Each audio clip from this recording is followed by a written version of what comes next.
Un cento de persoas asistiron o pasado sábado no Auditorio Municipal á presentación oficial de Julián Bustelo como cabeza de lista de Rianxo en Común ás vindeiras eleccións municipais de maio.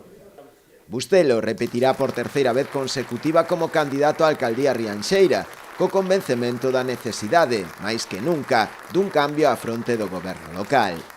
Un cambio que, segundo el, deberá estar liderado pola súa formación, o ser esta a mellor alternativa, a que Rianxo precisa. Na súa intervención aludiu tamén ao compromiso que mantén co municipio, como veu demostrando estes anos, cun intenso traballo de oposición. Estamos hoxe aquí, coa mesma ilusión que fai 8 anos, renovando o noso compromiso con este pobo a través dunha candidatura que aspira a gobernar Rianxo durante os vindeiros 4 anos. Facémolo, efectivamente, con esa ilusión, mas tamén con responsabilidade, coa experiencia destes anos de intenso traballo e co convencemento de que Rianxo en Común é imprescindible para facer un Rianxo mellor.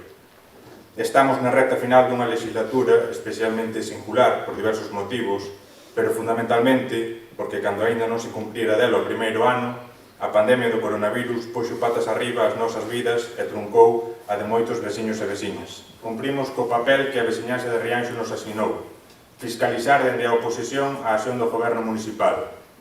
Porén, tampouco nos quedamos aí, e que cada crítica foi sempre acompañada dunha proposta.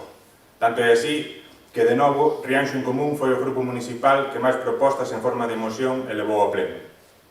As nosas propostas, emanadas na súa maioría do programa do que nos presentamos fai 4 anos ás eleccións, circunscríbense a uns eixos ben coñecidos por todos e por todas.